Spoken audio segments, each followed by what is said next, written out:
બનાસકાંઠામાં વીટીવી ન્યૂઝના અહેવાલની અસર વધુ એક વખત જોવા મળી રહી છે। લાખણી તાલુકાની મડાલ પ્રાથમિક શાળામાં નવા ઓરડામાં તિરાડો પૂરવાનું કામ શરૂ કરી દેવાયું છે। ભ્રષ્ટાચારનો ભાંડો ફૂટતા કોન્ટ્રાક્ટરે તિરાડો પૂરવાનું શરૂ કર્યું। નવનિર્મિત ઓરડામાં તિરાડો પડી હોવાનો વીટીવી ન્યૂઝે પર્દાફાશ કર્યો હતો। વીટીવી ન્યૂઝના અહેવાલ બાદ કોન્ટ્રાક્ટરના નબળી કામગીરી છુપાવવાના પ્રયાસો પણ જોઈ શકાય છે। તો બનાસકાંઠાથી આ દ્રશ્યો સામે આવી રહ્યા છે। વીટીવી ન્યૂઝ દ્વારા જે અહેવાલ પ્રસારિત કરવામાં આવ્યો હતો તેની અસર હવે વર્તાઈ રહી છે। લાખણી તાલુકાની મડાલ પ્રાથમિક શાળામાં નવા ઓરડામાં તિરાડો પડી હતી અને તિરાડ પૂરવાનું કામ હવે કોન્ટ્રાક્ટર દ્વારા કરવામાં આવી રહ્યું છે।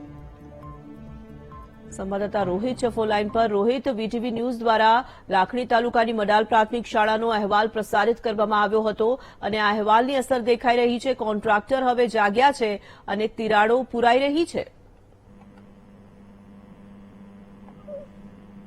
જે ધોરણ ચોક્કસથી વાત કરવામાં આવે તો જે પ્રમાણે સરકાર દર વર્ષે ગ્રામીણ વિસ્તારની જે શાળાઓ છે તેના રિનોવેશન માટે અથવા તો તેના નવીનીકરણ માટે કરોડો રૂપિયાની દર વર્ષે ગ્રાન્ટ ફાળવતી હોય છે, પરંતુ ક્યાંક ને ક્યાંક જે કોન્ટ્રાક્ટરો દ્વારા ભ્રષ્ટાચાર આચરવામાં આવે છે તેના કારણે અનેક એવી શાળાઓ બનાસકાંઠા જિલ્લામાં આવેલી છે કે જે આજે પણ નુકસાનગ્રસ્ત જોવા મળી રહી છે।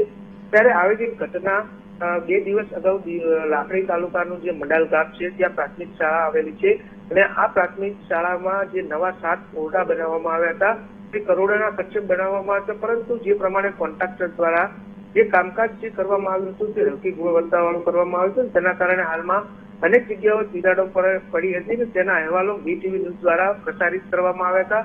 જે બાદ તરત જ પોતાની જે હલકી ગુણવત્તાવાળું જે કામ છે તે કર્યું હોવાનું જે બહાર આવ્યું હતું તેને છુપાવવા માટે કોન્ટ્રાક્ટરે મોડી રાત સુધી આ જે તમામ તિરાડો છે તેના પર લાપી ભરી અને છુપાવવાનો પ્રયાસ કર્યો હતો। આ બાબતે સ્થાનિક જે ગ્રામજનો છે તેઓને જાણ થતા તાત્કાલિક ધોરણે તેઓ શાળાએ પહોંચ્યા હતા અને જે તિરાડો પૂરતા હતા તેના વિડીયો પણ બનાવવામાં આવ્યા હતા, પરંતુ ચોક્કસથી કહી શકાય કે જે પ્રમાણે કોન્ટ્રાક્ટરો દ્વારા જે સરકાર જે ગ્રામીણ વિસ્તારનું શિક્ષણ ઉપર આવે તે માટે પ્રયાસો કરવામાં આવી રહ્યા છે, પરંતુ કોન્ટ્રાક્ટરો દ્વારા જે આવું કામ કરવામાં આવ્યું છે તેને લઈને હાલમાં અનેક સવાલો ઉભા થઈ રહ્યા છે। ત્યારે ગ્રામજનોની માંગ છે કે આવા જે કોન્ટ્રાક્ટરો છે તેમની સામે કડકમાં કડક કાર્યવાહી કરવામાં આવે। જી ધોરણ, ધન્યવાદ રોહિત।